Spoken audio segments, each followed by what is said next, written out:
아니, 이게 무슨 일이야? 여보, 여보, 여기 좀 나와봐요.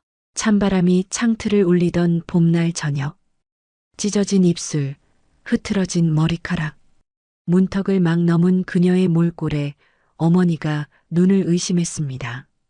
얼굴이 왜 이래? 무슨 일이야? 말해봐. 그녀는 떨리는 목소리로 그날 있었던 일을 모두 털어놓았습니다. 하지만 딸의 상처 앞에서 돌아온 아버지의 말은 위로가 아닌 비수였죠. 도대체 처신을 어떻게 하는 거냐? 우리 가업에 먹칠을 해. 아버지의 말은 너무나도 차가웠고 세상은 그녀에게 침묵을 요구했습니다. 하지만 꺾인 줄만 알았던 그녀의 청춘은 아무도 예상하지 못한 방식으로 다시 세상을 향해 피어나고 있었습니다. 사연 시작하기 전 무료 버튼인 구독과 좋아요 부탁드립니다. 알림 설정도 해두시면 새로운 영상이 올라올 때마다 가장 먼저 만나보실 수 있습니다. 경기도 남양주 골목 어귀에 자리한 작은 백반집. 아침부터 분주한 손길이 오가는 주방에서 무표정한 얼굴로 칼질을 하는 여인이 있습니다. 28 한옥자의 하루는 언제나 이렇게 시작되었습니다. 손님들 앞에 놓이는 반찬들은 하나같이 정갈하지만 그것을 만드는 옥자의 눈빛만은 언제나 흐릿했습니다. 옥자야, 이거 좀 내놓을래? 어머니의 부름에 옥자는 묵묵히 고개를 끄덕이며 그릇을 받아들었습니다. 손님을 맞이하는 어머니의 환한 미소와 달리 옥자는 주방 구석에서 항상 무표정하게 일을 하고 있었습니다. 동네 사람들은 그녀를 두고 참 조용하고 착한 아가씨라 평했지만 그 누구도 그녀의 침묵 속에 깊은 상처가 숨어 있음을 알지 못했죠. 기억 안 나. 아니, 안 하려고 했어. 가끔 옥자는 아무도 듣지 않을 때 혼잣말처럼 중얼거렸습니다. 그 말은 마치 주문처럼 자신에게 끊임없이 되뇌는 자기 위안이었습니다. 백반집 뒷문이 열리고 갓 초등학교에 입학한 8살 남자아이가 들어왔습니다. 밝은 웃음으로 뛰어들어온 아이, 옥자의 아들 지훈이입니다. 엄마, 오늘 학교에서 1등 했어요. 환하게 웃으며 달려온 지훈이 옥자의 허리를 꼭 껴안습니다. 하지만 옥자는 미소 한 번 짓지 않고 무심하게 아이의 손을 떼어냅니다. 손 씻고 숙제부터 해. 간식 갖다 줄게. 차가운 목소리에 지훈의 얼굴이 금세 시들해졌습니다. 아이의 작은 등이 주저앉는 모습을 물끄러미 바라보던 옥자의 시선이 잠시 흔들리지만 이내 다시 무표정한 얼굴로 돌아갔죠. 그 모습을 지켜보던 어머니가 한숨을 내쉬었습니다. 옥자야, 그 아이. 내가 선택해서 낳은 아이잖니. 어머니의 말에 옥자는 순간 칼질을 멈추었습니다. 굳어버린 손가락 끝이 미세하게 떨렸죠. 그렇습니다. 지우는 옥자가 모든 것을 감수하고 세상에 데려온 아이였습니다. 그럼에도 옥자는 아이를 볼 때마다 떠오르는 그 얼굴을 지울 수 없었습니다. 밤이 깊어 백반집에 불이 꺼진 시간, 옥자는 지훈의 방에 살며시 들어갔습니다. 책상 앞에서 졸다 엎드린 아이의 머리맡에는 색연필로 그린 그림이 놓여 있었죠. 우리 가족 그림 속에는 웃고 있는 4사람, 할머니와 할아버지, 엄마 그리고 지훈이 그려져 있었습니다. 보통 아이들의 그림에서 볼 수 있는 아빠의 모습은 없었습니다. 옥자는 조심스레 아이를 안아 침대에 눕히고 이불을 덮어주었습니다.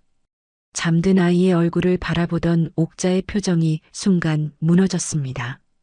지훈의 눈썹과 입술은 옥자를 닮았지만 눈매와 이마선, 표정 짓는 습관까지 분명 그 사람을 닮아 있었습니다.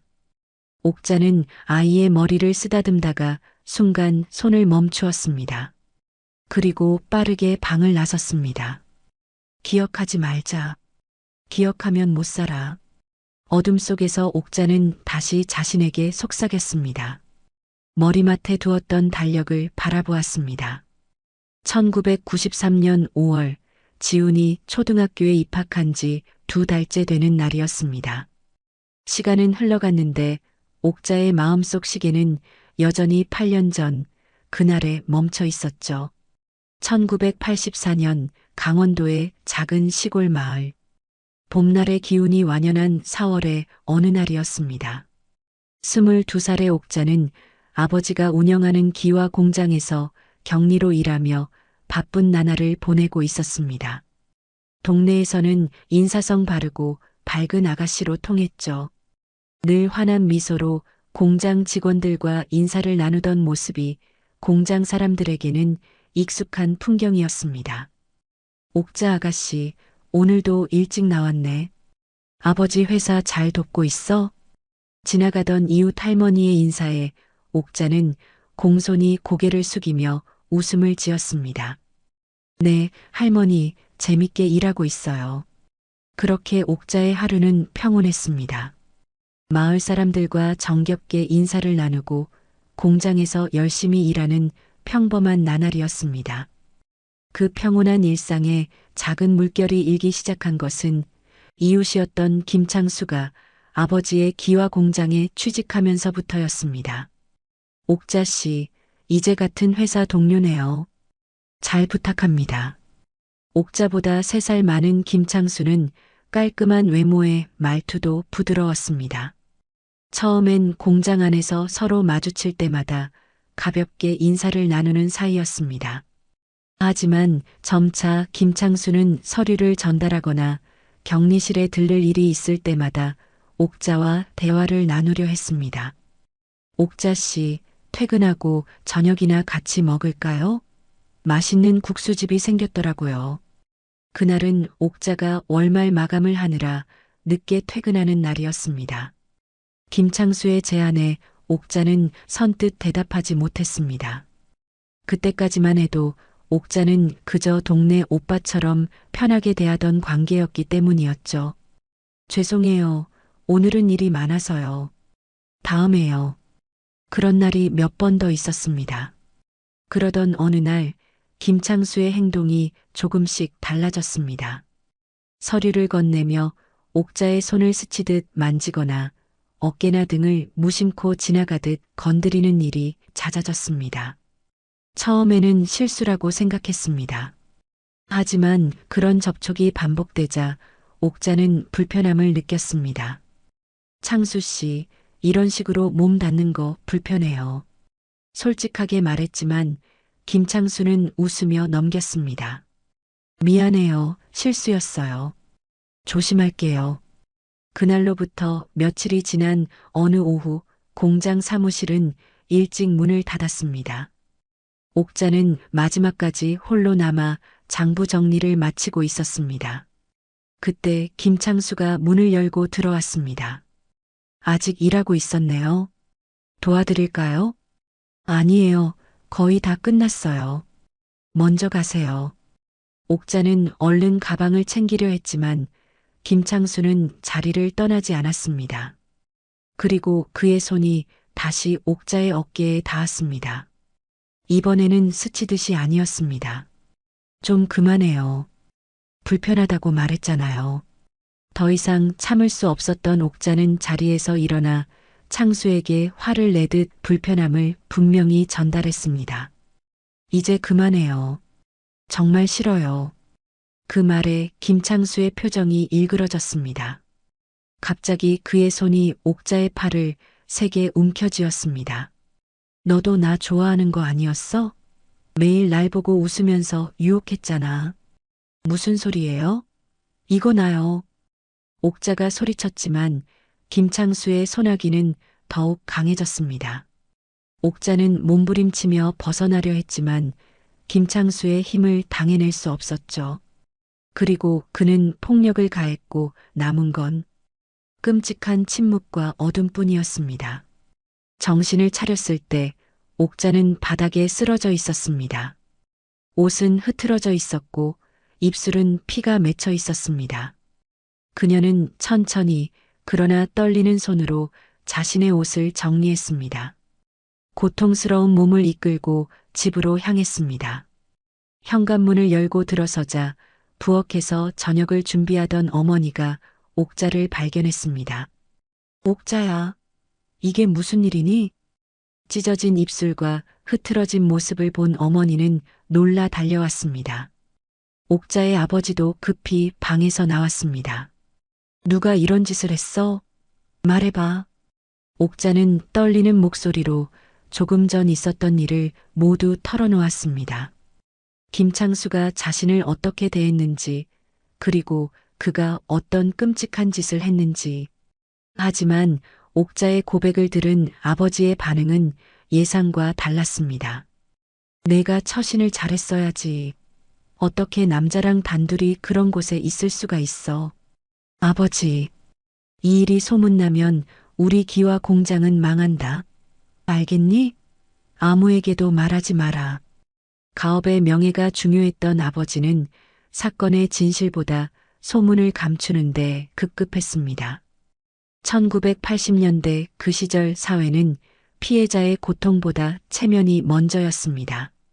성폭행을 당했다는 사실이 알려지면 가해자가 아니라 피해자와 그 가족이 고개를 숙여야 했던 참으로 부당하고 가혹한 세상이었죠. 이후 김창수는 회사에서 쫓겨나 동네를 떠났다고 했습니다. 옥자의 상처는 그 누구도 치유해주지 않았습니다. 그날 이후 옥자는 집 밖으로 나가지 않았습니다. 방 안에 틀어박혀 우울증에 시달렸죠. 그렇게 몇 주가 지났습니다. 옥자는 식사 중에 갑자기 구토를 했습니다. 옥자야, 괜찮니? 속이 안 좋은 거야?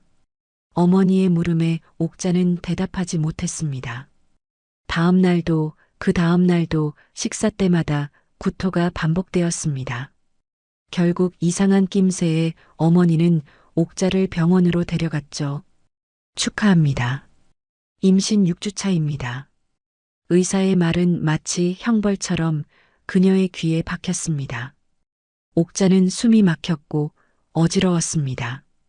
그날의 기억이 찢겨진 자존심과 더럽혀진 몸이 다시 떠올라 소름 끼쳤죠. 자신 안에 그 사람의 아이가 자라고 있다는 사실은 견딜 수 없는 모욕이었습니다. 의사의 말에 옥자의 세계는 무너져 내렸습니다. 병원 복도에서 주저앉은 옥자를 어머니가 껴안았지만 그녀는 눈도 제대로 마주치지 못했습니다.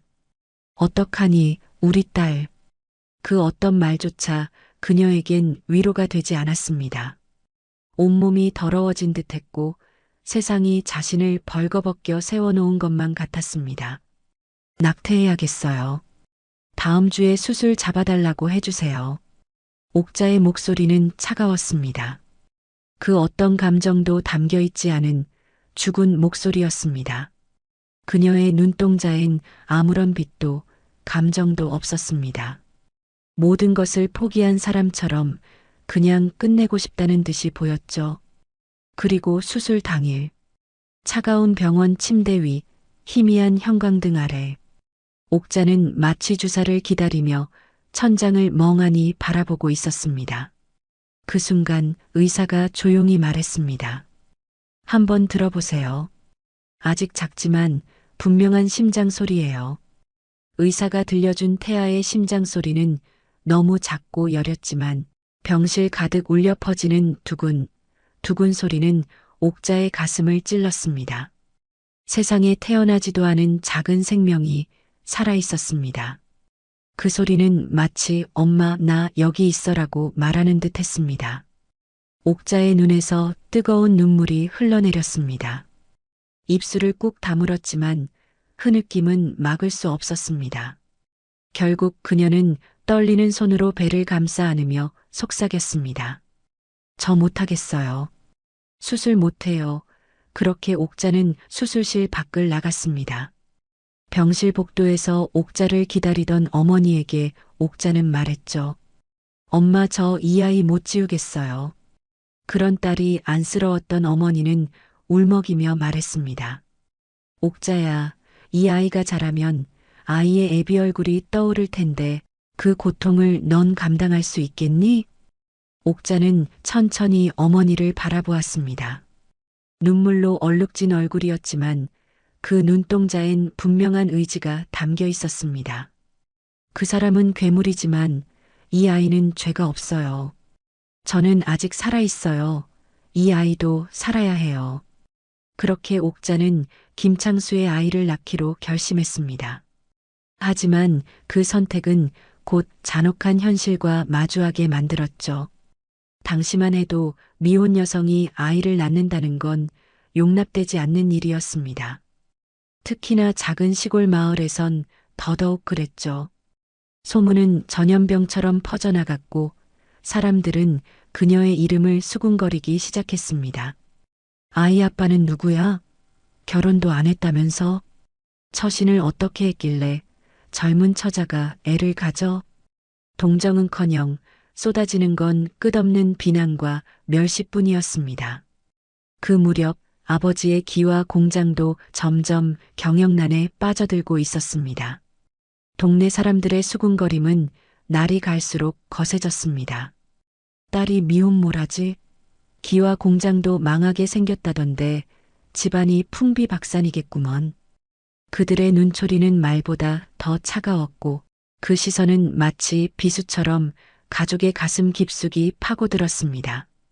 옥자는 점점 집안에 틀어박히게 되었고 어머니는 아무 말 없이 딸을 감싸 안으며 매일 눈물을 삼켰습니다. 아버지는 끝내 체면과 명예를 이유로 외면과 침묵을 택했죠.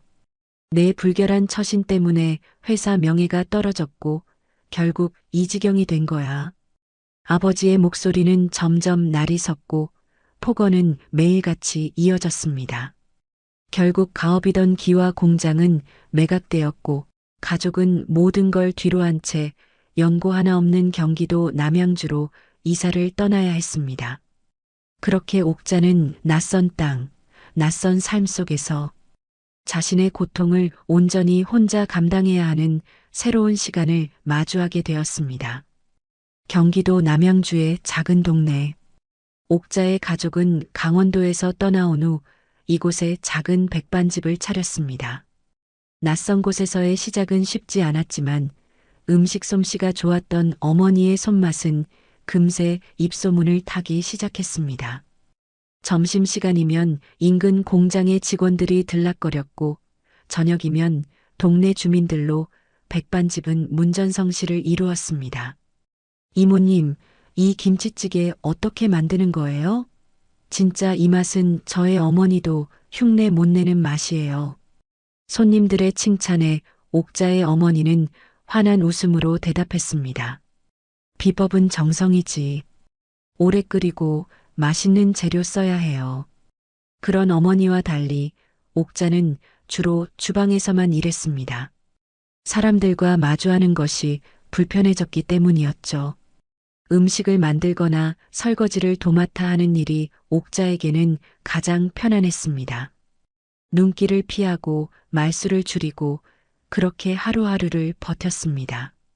임신 8개월 차 옥자의 배는 이제 제법 불러왔습니다.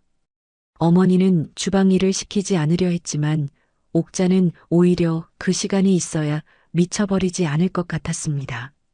낮에는 일로 마음을 달랬고 밤이면 홀로 방에 틀어박혀 배 위에 손을 올리고 태동을 느꼈습니다. 너는 아무 잘못 없어. 엄마가 지켜줄게. 아직 태어나지 않은 아이에게 말을 건네는 밤이면 옥자는 혼자 눈물을 흘렸습니다. 아이가 태어나면 어떻게 될지, 아이를 어떻게 키울지, 그리고 무엇보다 아이가 그 사람을 닮게 되면 어떻게 할지 두려움은 끝이 없었습니다. 다음해 초봄 매서운 바람이 옥깃을 파고들던 날 옥자는 아들을 낳았습니다. 작고 연약한 생명이 세상에 나온 순간 병원뿐만 실은 아기의 울음소리로 가득 찼습니다. 예쁜 사내아이예요. 건강하게 태어났습니다. 간호사의 말에 옥자는 아무 말도 할 수 없었습니다. 품에 안긴 아기의 작은 얼굴을 바라보는 순간 복잡한 감정이 밀려왔습니다. 행복과 두려움, 사랑과 증오가 뒤섞인 감정이었습니다. 그리고 그때 아기가 옥자의 손가락을 꼭 쥐었습니다. 그 작고 따뜻한 감촉에 옥자의 마음이 흔들렸습니다. 이름은 지훈이라고 지었어요. 출생신고를 할 때 옥자는 단호하게 말했습니다. 지혜롭고 큰 사람이 되라는 의미를 담았습니다. 아버지 이름 나는 비워두었습니다. 그날부터 옥자는 미혼모라는 낙인을 안고 살아가게 되었습니다. 지훈이가 태어난 후 옥자의 생활은 더욱 바빠졌습니다. 낮에는 백반집에서 일하고 밤에는 아이를 돌보았습니다. 다행히 어머니가 많이 도와주었지만 옥자는 자신이 엄마로서 최선을 다해야 한다고 생각했습니다. 그러나 지훈이가 자랄수록 애써 외면했던 현실이 고개를 들기 시작했습니다. 지훈이의 얼굴을 볼 때마다 옥자는 김창수의 모습이 겹쳐 보인 것이죠. 아이의 이마, 코, 때로는 웃음 짓는 모습까지. 그럴 때마다 옥자는 갑자기 아이를 밀어내곤 했습니다. 엄마 안아줘요. 5살이 된 지훈이가 옥자에게 안기려 할 때 옥자는 무의식적으로 몸을 뒤로 물렸습니다. 지훈이의 눈에 상처가 스쳤지만 그때의 옥자는 알아채지 못했습니다. 아이를 사랑하면서도 동시에 그 사랑을 표현하지 못하는 모순된 상황이 계속되었습니다. 옥자야, 저 아이는 내 아들이야.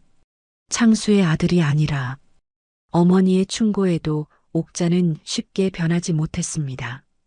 아이에게 먹을 것을 챙겨주고 입을 것을 마련해주는 것은 철저했지만 정작 엄마의 사랑과 따뜻한 품은 제대로 내어주지 못했습니다. 한편 옥자의 아버지는 그런 딸의 모습을 지켜보면서 딸에게 모질게 대했던 지난 날을 후회하고 있었습니다. 딸 대신에 손자에게 따뜻한 품을 내주는 것으로 속죄했죠. 그는 손자 지훈을 유난히 예뻐했고 틈이 날 때마다 놀아주었습니다. 우리 지훈이 말수가 터졌구나. 궁금한 것도 많아지고. 할아버지, 오늘은 뭐예요? 공원 가요? 지훈이는 할아버지와 함께 있을 때면 언제나 활기찼습니다. 할아버지는 지훈에게 종이접기도 가르쳐주고 동네 뒷산에 데려가 자연을 보여주기도 했습니다. 그런 모습을 지켜보던 옥자는 복잡한 감정에 휩싸였습니다. 한편으로는 아버지가 지훈에게 잘해주는 것이 고마웠고 다른 한편으로는 자신에게는 그런 따뜻함을 내주지 않았던 아버지가 원망스럽기도 했습니다. 지훈이 초등학교에 입학할 무렵 옥자의 아버지는 딸을 불러 조심스레 말을 꺼냈습니다. 옥자야, 지훈이를 내 호적에 올리면 어떨까?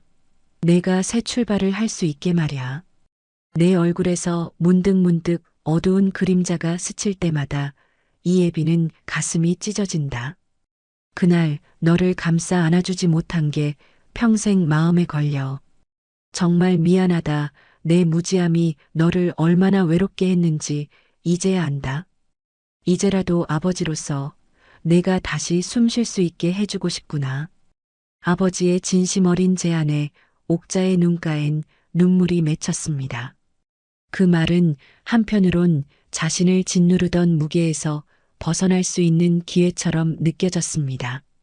하지만 동시에 스스로 져야 할 책임을 남에게 넘기는 것 같아 마음 한켠이 무거웠습니다. 잠시 침묵하던 옥자는 조용히 고개를 끄덕이며 말했습니다. 생각해 볼게요. 그렇게 며칠이 지났습니다. 어느 날 옥자는 지훈의 방을 지나다 우연히 아이의 일기장을 보게 되었습니다. 오늘 학교에서 가족 그림을 그렸다.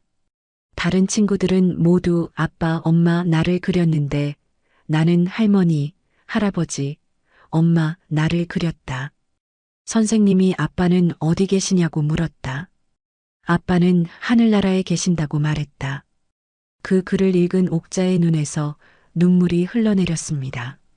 아이에게 아버지의 존재에 대해 제대로 설명해 주지 못했던 것, 그리고 아이가 혼자서 그런 상황을 감당해야 했던 것이 가슴 아팠습니다.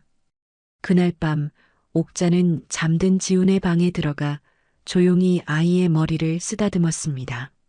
아이의 작은 손을 꼭 잡았을 때 문득 병원에서 태어난 날 지훈이가 자신의 손가락을 꼭 잡았던 그 순간이 떠올랐습니다.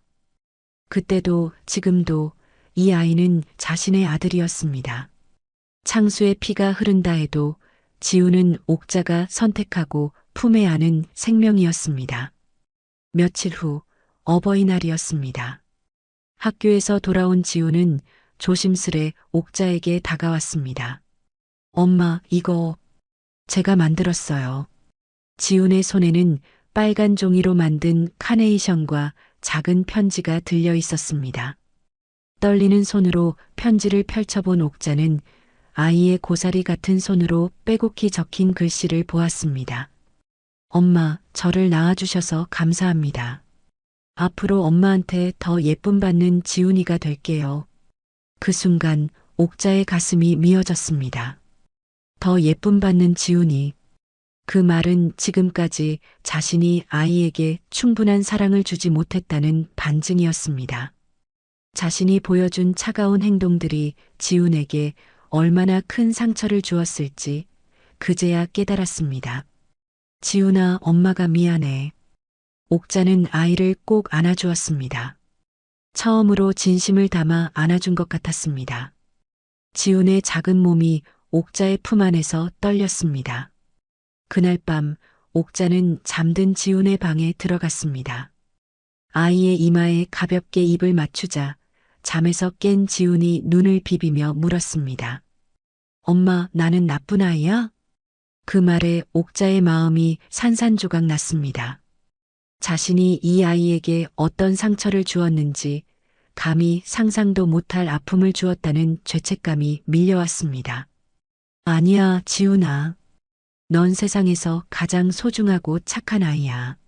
엄마가 미안해. 옥자는 말없이 아이를 안아주었습니다. 그리고 마음속으로 다짐했죠. 이 아이에게 다시는 아픔을 주지 않겠다고, 자신처럼 상처받고 살아가게 하지 않겠다고요. 다음 날 옥자는 아버지를 찾아가 말했습니다. 아버지, 지훈이는 제가 책임질 거예요. 당당하고 멋진 엄마가 될 거예요. 그 말을 들은 아버지의 눈시울이 붉어졌습니다. 그는 딸의 손을 꼭 잡았습니다. 옥자야, 이 애비가 도와줄게. 내가 상처에서 벗어나 다시 웃을 수 있게 말이야. 아버지와 딸은 오랜만에 서로를 바라보며 웃었습니다. 상처는 아직 아물지 않았지만 이제 함께 치유해 나갈 준비가 되었습니다. 옥자는 이제 과거에 머물지 않고 지훈과 함께 새로운 미래를 향해 나아가기로 결심했습니다. 그것이 바로 진정한 새 출발이었습니다. 그렇게 30년이 흘렀습니다. 서울지방검찰청 검사실에서 한 남자가 서류를 검토하고 있었습니다. 머리는 단정하게 정돈되어 있고 검은색 양복은 주름 하나 없이 말끔했죠. 37세의 한지훈 검사. 그는 옥자의 아들로 자라 이제는 명망 있는 검사가 되었습니다. 지훈 검사님, 새 사건 배당됐습니다. 수사관이 건네준 서류 더미를 넘기며 지훈은 진지한 표정으로 사건을 검토했습니다. 살인미수 사건. 피고인은 전과 사범의 60대 남성이었습니다. 이름은 김창수, 전과 사범, 그중 2건은 성폭력 관련 범죄였죠. 마지막 페이지에 첨부된 체포 당시 찍힌 피고인의 사진을 본 순간 지훈의 동공이 확장됐습니다. 놀라움에 숨이 막혀 잠시 말을 잇지 못했습니다. 이게 무슨... 피고인의 얼굴은 거울에 비친 자신의 얼굴과 너무나도 흡사했습니다. 특히 얼굴선의 생김새와 눈썹의 각도, 그리고 눈매는 지훈 자신과 놀랍도록 닮아 있었습니다. 우연의 일치라기에는 너무나 많은 부분이 겹쳤습니다. 창밖을 바라보던 지훈의 마음속에 오래된 기억이 떠올랐습니다.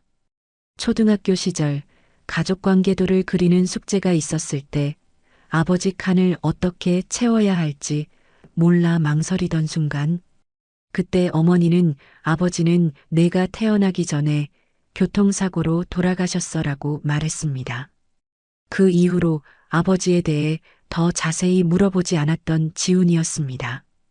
어머니의 눈빛이 슬픔으로 가득 차는 것을 보기 싫었기 때문이었죠.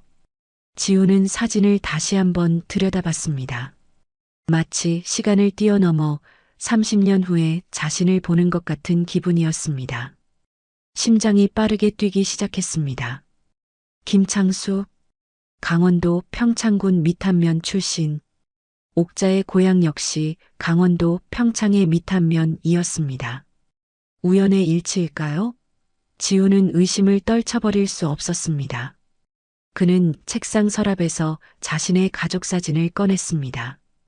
대학 졸업식 날 찍은 사진에는 자랑스러운 표정의 어머니와 외할머니, 그리고 자신이 함께 찍혀 있었습니다.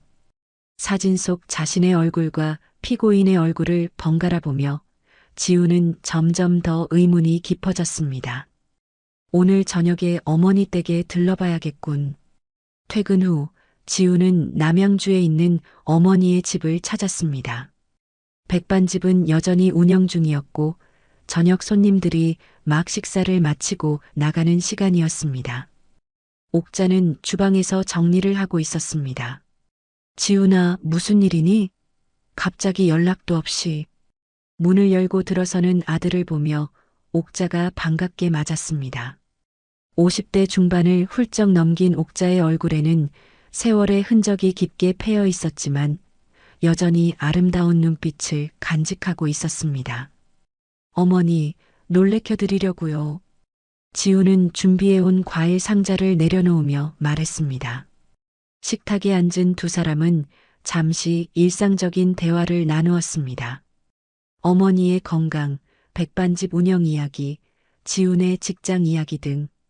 그러다 마음을 가다듬은 지훈이 조심스레 입을 열었습니다.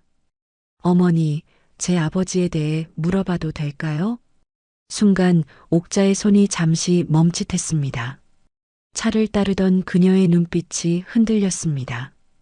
갑자기 왜? 그냥 문득 궁금해졌어요. 제가 이제 37인데 아버지가 어떤 분이셨는지도 모르고 있으니까요. 옥자는 찻잔을 천천히 내려놓았습니다. 잠시 침묵이 흘렀고 그녀는 창밖을 바라보며 말을 이었습니다. 내 아버지는 자상했던 사람이었어. 다정했고. 옥자의 목소리에는 미세한 떨림이 느껴졌습니다. 지훈은 어머니의 표정을 유심히 관찰했습니다. 거짓말을 하는 것 같았습니다. 검사로 일하며 많은 증인들을 신문해 본 지훈이었기에 어머니의 회피하는 듯한 눈빛과 불안한 손짓은 쉽게 알 수 있었죠. 구체적으로 어떻게 만나셨는지, 어떤 일을 하셨는지도 알고 싶습니다. 지훈아, 오늘은 피곤하구나. 다음에 이야기하자. 옥자는 자리에서 일어났습니다. 더 이상의 대화를 피하려는 듯 했습니다. 지훈은 더 묻고 싶었지만 어머니의 완고한 표정을 보며 그날은 더 이상 묻지 않기로 했습니다.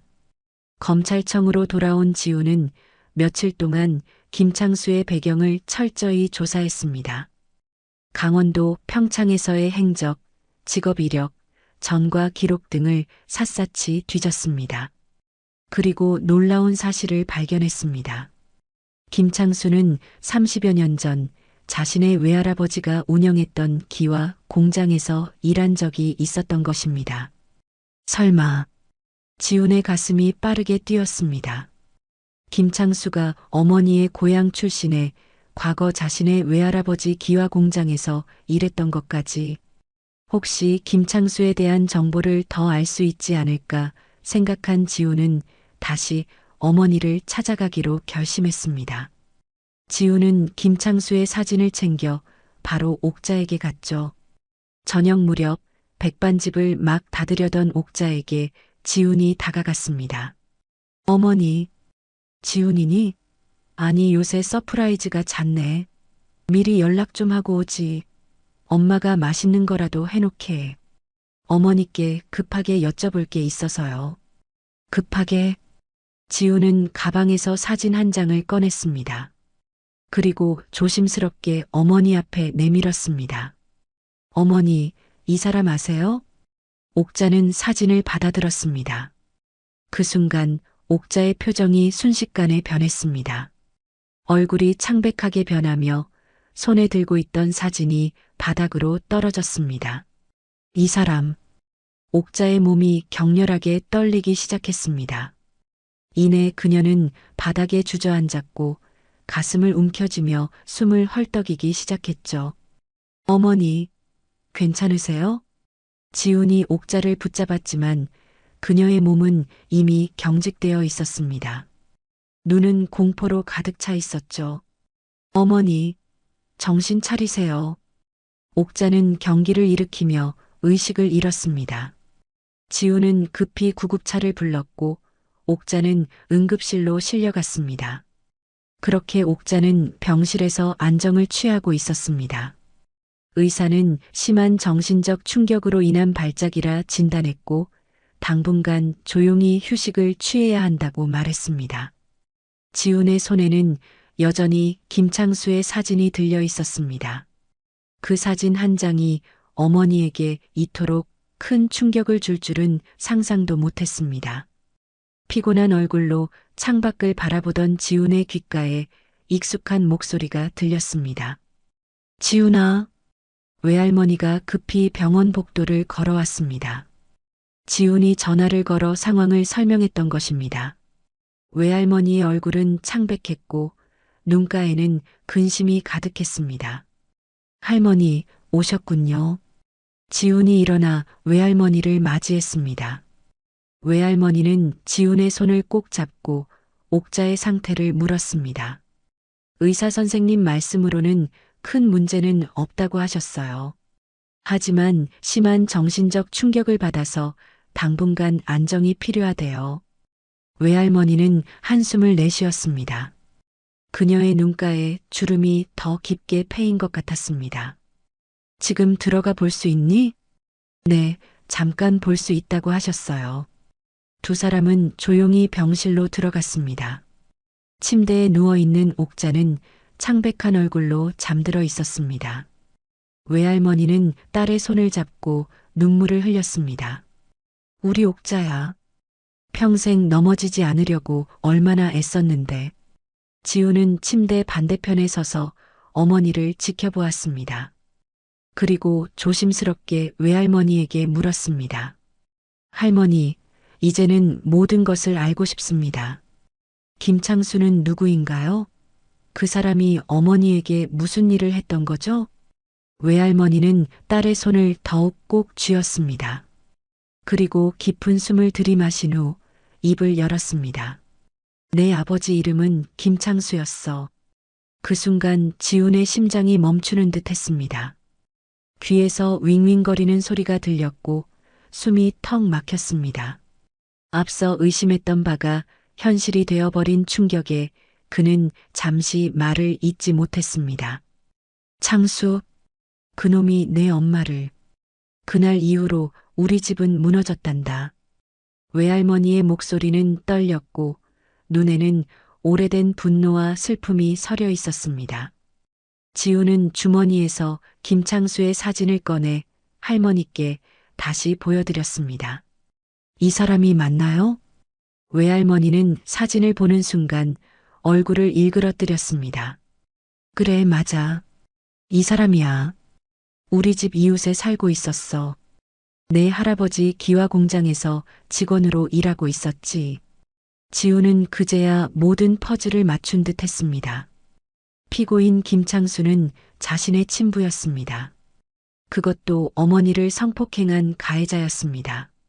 지금 법정에서 심판해야 할 대상이 바로 자신을 세상에 낳게 한 자였던 것입니다.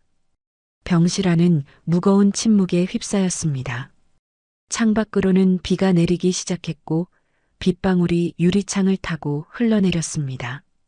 지훈의 마음속에도 폭풍우가 몰아치고 있었습니다. 외할머니는 잠시 망설이다가 천천히 이야기를 시작했습니다. 강원도의 작은 마을에서 있었던 일, 기와 공장에서 일하던 옥자와 김창수의 만남, 그리고 그날의 끔찍한 사건까지 외할머니의 이야기를 들으며 지훈의 눈에서는 분노의 눈물이 흘러내렸습니다. 어머니가 그런 일을 겪으셨다니. 지훈은 혼란과 분노 속에서 나는 강간범의 아들인가? 라는 충격에 휩싸였습니다. 정체성의 혼란과 함께 자신의 존재 자체에 대한 의문이 몰려왔습니다. 창밖으로 내리는 비는 더욱 거세졌고 어둠이 병실을 짙게 감쌌습니다. 내가 태어난 것은 그 끔찍한 일의 결과였지만 내 엄마는 널 지키기로 결심했단다. 외할머니는 지훈의 손을 꼭 잡았습니다. 우리 모두가 아이를 지우자고 권했어.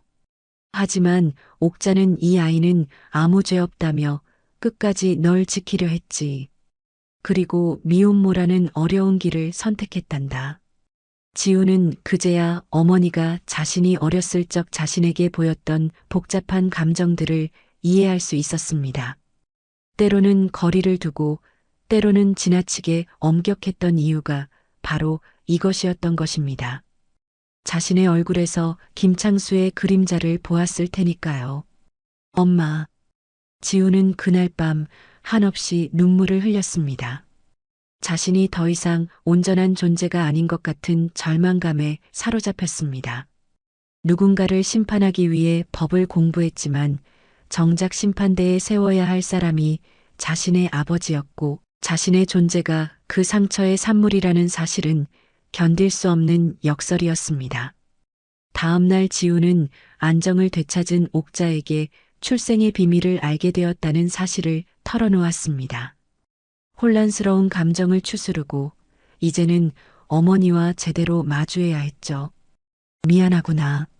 내게 진실을 말하지 못해서. 괜찮아요, 어머니. 이해합니다. 옥자는 아들의 손을 꼭 잡았습니다. 그녀의 손은 차갑고 떨렸습니다. 지훈아, 이 사건 맞지 마라. 다른 검사에게 넘겨. 지훈은 어머니의 눈을 바라보았습니다. 이미 30년이 지났잖아. 더 이상 과거에 얽매이지 말자. 제발. 옥자의 눈에는 간절함이 가득했습니다. 그녀는 김창수를 다시 마주하는 것이 얼마나 끔찍한 일인지 알고 있었습니다. 30년이 지났지만 그날의 공포와 수치심은 여전히 그녀의 마음속에 생생했습니다. 어머니, 그럴 수 없습니다. 지훈의 목소리는 단호했습니다. 저는 검사입니다. 법과 정의를 위해 일하는 사람이죠. 제 개인적인 감정을 배제하고 객관적으로 이 사건을 다루겠습니다. 지훈아. 그녀의 얼굴에는 두려움과 슬픔이 교차했습니다. 그토록 숨기고 싶었던 과거가 결국 드러났다는 것이 옥자에게는 또 다른 고통이었습니다. 김창수는 어머니에게 했던 그 일 이후에도 계속해서 다른 여성들에게 범죄를 저질렀습니다. 이번 사건의 피해자도 그중 하나고요. 이제는 그의 범죄에 제대로 된 심판을 내려야 할 때입니다. 옥자는 고개를 저었습니다. 그녀의 눈에 눈물이 고였습니다. 하지만 내가 그 사람이. 말을 잇지 못하는 옥자를 바라보며 지훈은 결연한 표정을 지었습니다. 저는 어머니의 아들입니다. 그 사람의 아들이 아니에요. 그 말에 옥자의 눈에서 눈물이 흘러내렸습니다. 지훈은 어머니를 부드럽게 안아주었습니다. 제가 태어난 것은 끔찍한 사건의 결과였지만 어머니께서 저를 선택해 주셨죠. 제가 살아있는 것은 오롯이 어머니의 선택과 사랑 덕분입니다. 옥자는 아들의 품 안에서 오랫동안 울었습니다. 30년 동안 참아왔던 눈물이 마침내 터져나왔습니다. 지훈아, 넌 내가 견딜 수 있었던 이유였어. 넌 내 삶의 빛이었단다. 지훈은 조용히 어머니의 등을 다독였습니다. 목이 메어 아무 말도 나오지 않았지만 이 순간만은 꼭 말하고 싶었습니다. 어머니, 이제는 제가 어머니를 지켜드릴게요. 이제 혼자 아파하지 마요. 지우는 결심했습니다. 어머니의 상처를 치유하고 김창수의 범죄에 정당한 심판을 내리기 위해 이 사건을 끝까지 맡을 것이라고. 그것이 아들로서 그리고 검사로서 그가 해야 할 일이었습니다. 검찰청 사무실, 지우는 김창수 사건 파일을 탁자 위에 펼쳐 놓았습니다. 살인미수 사건의 피고인 김창수, 그리고 자신의 친부. 이제 지우는 혼란스러운 감정을 뒤로하고 검사로서 이 사건을 대하기로 마음을 굳혔습니다. 그는 하나하나 자료를 뒤적이며 김창수의 과거 전과, 수감 기록, 피해자들의 진술을 철저히 재검토했습니다. 김창수, 성폭력 전과 2건, 폭력 사건으로 3번의 수감 경력. 지훈의 목소리는 차분했습니다. 이제 그의 눈에는 더 이상 혼란이 보이지 않았습니다. 그는 자신이 검사로서 마주해왔던 다른 사건들처럼 객관적으로 증거를 수집하고 분석했습니다. 그의 손에는 피해자들의 진술서가 들려 있었습니다. 그 안에는 모두 비슷한 패턴이 담겨 있었습니다. 김창수는 30년 동안 같은 방식으로 여성들에게 폭력을 행사해왔던 것입니다. 이제는 이 패턴을 법정에서 입증해야 해. 지우는 중얼거렸습니다. 그리고 그는 중요한 결정을 내렸습니다. 이 사건의 핵심 증인으로 어머니 옥자가 필요했습니다. 30년 전 첫 번째 피해자로서 옥자의 증언은 김창수의 범죄 패턴을 명확히 드러낼 수 있는 결정적인 증거였습니다. 그날 저녁 지우는 어머니를 찾아갔습니다. 옥자는 부엌에서 조용히 저녁을 준비하고 있었습니다. 병원에서 퇴원한 후 그녀는 평범한 일상으로 돌아가려 애쓰고 있었지만 그 눈빛에는 여전히 불안이 스쳐 지나갔습니다. 어머니, 한 가지 부탁드릴 일이 있습니다. 옥자는 칼질을 멈추고 아들을 바라보았습니다. 지훈의 진지한 표정을 보자 그녀는 이미 무슨 말을 할지 짐작한 듯 했습니다. 재판에서 증인으로 서주셨으면 합니다. 옥자의 손이 미세하게 떨렸습니다. 그녀는 천천히 고개를 저었습니다. 지훈아, 난 못해. 그 사람을 다시 마주한다는 것만으로도. 지훈은 어머니의 손을 조심스럽게 잡았습니다. 그의 눈빛은 단호했지만 동시에 따뜻했습니다. 엄마, 이건 엄마를 위한 싸움이기도 해요. 그 침묵이 그가 30년을 더 숨 쉴 수 있었어요. 이제는 엄마의 말이 필요해요. 옥자는 아들의 손을 꼭 잡았습니다. 그녀의 눈에 복잡한 감정이 스쳤습니다. 두려움과 분노, 그리고 희미한 결의가 뒤섞여 있었습니다. 시간을 좀 줄래? 지우는 고개를 끄덕였습니다. 그는 어머니에게 강요할 수 없었습니다. 그날의 기억을 다시 꺼내는 것이 얼마나 잔혹한 일인지 옥자 자신이 가장 잘 알았기 때문입니다. 며칠이 지났습니다. 지우는 검찰청에서 김창수 사건의 증거를 더 모으고 다른 피해자들의 증언을 정리했습니다. 그러나 그의 마음 한구석에는 여전히 어머니의 증언이 필요하다는 생각이 자리하고 있었습니다. 어느 밤 지훈이 늦게까지 일하고 아파트로 돌아왔을 때였습니다. 그가 엘리베이터에서 내리자 복도에서 기다리고 있던 옥자가 그를 맞이했습니다. 그녀의 표정은 전과 달리 단단해 보였습니다. 지훈아, 엄마가 가겠다. 엄마가 말할게. 더는 숨지 않겠어. 지훈은 잠시 말을 잊었습니다. 어머니의 결연한 눈빛이 그를 놀라게 했습니다. 옥자는 계속해서 말했습니다. 며칠 밤을 뒤척이며 생각했어. 이제 더 이상 도망치지 않을 거야. 그 사람이 저지른 일, 내가 겪은 고통, 모두 이야기할게. 지우는 어머니를 꼭 안아주었습니다. 그의 가슴에서는 감사함과 존경심이 넘쳐 흘렀습니다. 어머니, 감사합니다. 정말 감사합니다. 그날 이후 옥자는 매일 거울 앞에서 연습했습니다. 떨리는 목소리를 단단하게 다듬고 흐려지는 눈빛을 또렷이 고쳤습니다. 처음에는 과거의 기억을 떠올리며 말을 잇지 못하는 순간도 있었지만 점차 그녀의 목소리는 확고해졌습니다. 자신이 겪은 일, 김창수가 저지른 범죄, 그리고 그 후의 삶에 대해 명확하게 말할 수 있게 되었습니다.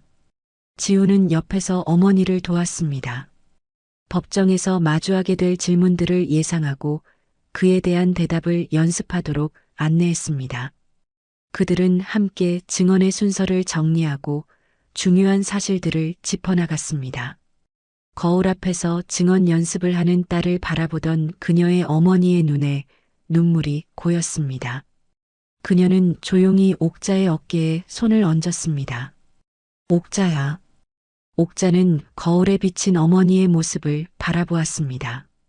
옥자의 어머니는 딸의 눈을 똑바로 바라보며 말했습니다. 내가 그날을 다시 마주하는 건 참혹하겠지만 지금은 엄마로서가 아니라 너 자신으로 서야 한다. 옥자는 어머니의 손을 잡았습니다. 두 여인의 눈에는 같은 결의가 담겨 있었습니다. 30년 전 딸이 겪은 고통을 지켜보며 무력감을 느꼈습니다. 하지만 이제 그녀는 딸이 스스로 일어서는 것을 지켜볼 수 있었죠.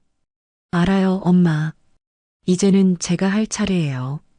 재판 전날 밤 지훈과 옥자는 함께 앉아 마지막 이야기를 나누었습니다. 어머니, 내일 어떤 일이 있어도 제가 옆에 있을게요.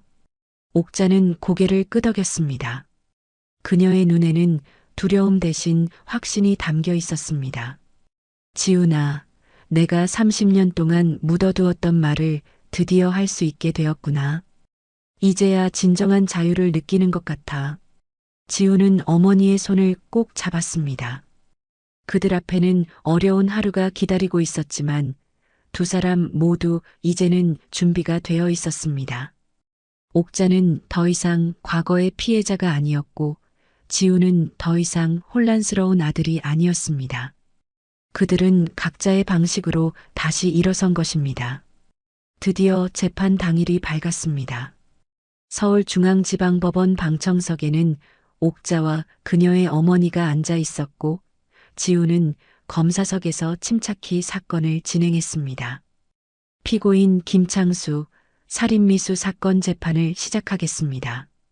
피고인 김창수가 입장하자 지훈은 그를 똑바로 바라보았습니다. 옥자는 김창수를 보는 순간 몸을 굳혔지만 그녀의 엄마는 그녀의 손을 꼭 잡아주었습니다. 검사 측 진술해 주시기 바랍니다. 지훈은 자리에서 일어나 차분하게 사건의 개요를 설명했습니다. 존경하는 재판장님, 이 사건은 단순한 살인미수가 아닙니다. 피고인 김창수는 과거 성폭력 전과가 2건이며 이번 피해자 역시 그의 성폭력에 대해 고소하려 했던 여성입니다. 지훈은 증거를 제시한 후 중요한 증인을 불렀습니다. 증인 한옥자를 부르겠습니다. 옥자는 떨리는 다리로 증인대에 섰습니다. 그녀는 선서 후 침착하게 증언을 시작했습니다. 1984년 4월, 저는 22살이었습니다. 아버지의 기와 공장에서 격리로 일하고 있었고, 김창수는 그곳의 직원이었습니다. 옥자는 그날의 끔찍한 일과 그 이후의 삶에 대해 말했습니다. 법정 안은 무거운 침묵에 휩싸였습니다. 그리고 저는 낙태를 하지 않기로 결심했습니다. 그 아이는 아무 죄가 없었으니까요. 증인이 낳은 그 아이는 현재 어떻게 지내고 있습니까? 옥자는 고개를 들어 법정을 둘러보았습니다. 그 아이는 지금 이 법정의 검사입니다. 그 순간 법정 안은 충격과 정적으로 가득 찼습니다. 방청객들은 놀라움에 숨을 들이켰고 판사조차 잠시 말을 잇지 못했습니다. 지훈은 흔들림 없이 자리에 서 있었지만 그의 내면에서는 폭풍이 몰아치고 있었습니다. 김창수는 놀라움에 눈물을 터뜨렸습니다. 아들 앞에서 재판을 받고 있는 자신이 믿기지 않는 듯 입술은 떨리고 있었습니다. 그는 고개를 떨구어 흐느끼고 있었죠. 수치심, 죄책감, 그리고 말로 다할 수 없는 후회가 그의 온몸을 덮쳤습니다. 지우는 흔들림 없이 증인 신문을 계속했고 마지막으로 결정적인 증거를 제출했습니다. 재판장님, 저와 피고인 김창수의 DNA 검사 결과를 제출하겠습니다. 이 결과는 저와 피고인이 부자관계임을 과학적으로 증명합니다. 이어서 현재 사건의 피해자와 목격자들의 증언이 이어졌고 지우는 논고를 통해 김창수의 범죄 패턴을 명확히 드러냈습니다. 피고인 김창수는 30년 전부터 지금까지 변하지 않았습니다. 이제 이 악순환을 끊어야 할 때입니다. 재판이 끝난 후 지우는 어머니와 외할머니를 만났습니다. 옥자는 아들을 끌어안았습니다. 이제 정말 끝났구나. 어머니, 정말 잘하셨어요. 용기 내주셔서 감사합니다. 2주 후 김창수는 살인미수죄로 중형을 선고받았습니다. 재판이 끝난 후 지훈과 옥자는 법원 계단을 내려왔습니다. 햇살이 그들을 비추고 있었습니다. 30년의 침묵이 끝나고 진실이 세상에 드러났습니다. 옥자와 지우는 이제 과거의 그림자에서 벗어나 새로운 삶을 향해 나아갈 준비가 되어 있었습니다. 재판이 끝난 지 한 달이 지났습니다. 이른 저녁 선선한 바람이 남양주 백반집 처마 끝의 풍경을 흔들었습니다. 옥자는 늘 그랬듯이 주방에서 음식을 준비하고 있었지만 이제 그녀의 얼굴에는 이전에 없던 편안함이 깃들어 있었습니다. 30년 동안 가슴에 묻어두었던 비밀이 세상에 드러난 후 그녀는 마치 무거운 짐을 내려놓은 듯 가벼워진 걸음으로 살아가고 있었습니다. 그날 오후 백반집 우편함에 한 통의 편지가 도착했습니다. 발신인은 교도소에 수감된 김창수였습니다. 옥자는 떨리는 손으로 편지를 집어들었습니다. 처음에는 그것을 찢어버리고 싶은 충동이 들었지만 잠시 생각한 끝에 편지를 열어보기로 했습니다. 한옥자님께 함부로 내 아들이라 말 못하겠습니다. 당신의 아들이 정말 잘 자랐습니다. 감사하고 속죄합니다. 짧은 내용이었지만 그 안에는 김창수의 후회와 반성이 담겨 있었습니다. 옥자는 편지를 몇 번이고 읽었습니다. 그리고 결심했습니다. 그녀는 부엌으로 가서 정성스럽게 도시락을 준비했습니다. 반찬 하나하나를 정갈하게 담고 마지막으로 작은 쪽지를 함께 넣었습니다. 이 도시락은 제 아들이 아닌 당신이 갚아야 할 세상에게 드리는 것입니다. 옥자는 그날 직접 교도소를 찾아갔습니다. 도시락을 맡기고 돌아오는 길 그녀의 마음은 이상하게 평온했습니다. 그것은 복수도 용서도 아닌 단지 정의가 실현된 후에 담담한 마음이었죠. 그날 밤 옥자는 오랜만에 일기를 썼습니다. 그리고 자신의 인생을 되돌아보았습니다. 그녀가 겪은 고통, 미혼모로 살아온 세월, 지훈을 키우며 느꼈던 두려움과 사랑. 그 모든 경험이 이제는 다른 이들에게 도움이 될 수 있지 않을까 하는 생각이 떠올랐습니다. 다음 날 아침 옥자는 일찍 일어나 지훈에게 전화를 걸었습니다. 지훈아, 엄마가 결정한 게 있어. 무슨 일이세요, 어머니? 백반집을 정리하고 상담소를 열려고 해. 다시봄 상담소라는 이름으로 성폭력 피해자들과 미혼모들을 위한 공간이야. 전화기 너머로 잠시 침묵이 흘렀습니다. 그리고 지훈의 감동한 목소리가 들렸습니다. 정말 멋진 결정이에요, 어머니. 제가 도울 일이 있으면 언제든 말씀하세요. 고맙다, 지훈아. 옥자는 결심을 행동으로 옮겼습니다. 그녀는 백반집을 매각하고 서울 외곽의 조용한 동네에 작은 건물을 임대했습니다. 오랜 단골 손님들은 아쉬워했지만 옥자의 새로운 출발을 응원해 주었습니다. 상담소를 준비하는 과정은 쉽지 않았습니다. 인테리어부터 시작해 필요한 서류 준비, 프로그램 계획까지. 하지만 옥자는 열정적으로 모든 과정에 참여했습니다. 지우는 법적인 부분을 도왔고 그녀의 어머니도 기꺼이 손을 보태주었습니다. 옥자야, 내가 이런 일을 하게 될 줄이야. 자랑스럽구나. 그녀의 어머니는 바쁘게 일하는 딸을 바라보며 눈시울을 붉혔습니다. 옥자는 어머니를 껴안았습니다. 엄마가 있어줘서 내가 여기까지 올 수 있었어요. 몇 개월 후 다시 봄 상담소가 문을 열었습니다. 작은 공간이었지만 그 안에는 따뜻함이 가득했습니다. 옥자는 자신의 경험을 살려 직접 상담 프로그램을 개발했고 요리 수업도 진행했습니다. 그녀는 미혼모들에게 직업 훈련의 기회를 제공하고 성폭력 피해자들에게는 심리적 지원을 아끼지 않았습니다. 상담소가 문을 연 지 얼마 되지 않아 소문이 퍼지기 시작했습니다. 그곳에 가면 진심 어린 위로를 받을 수 있다는 입소문이 돌았고 점점 더 많은 여성들이 상담소를 찾아왔습니다.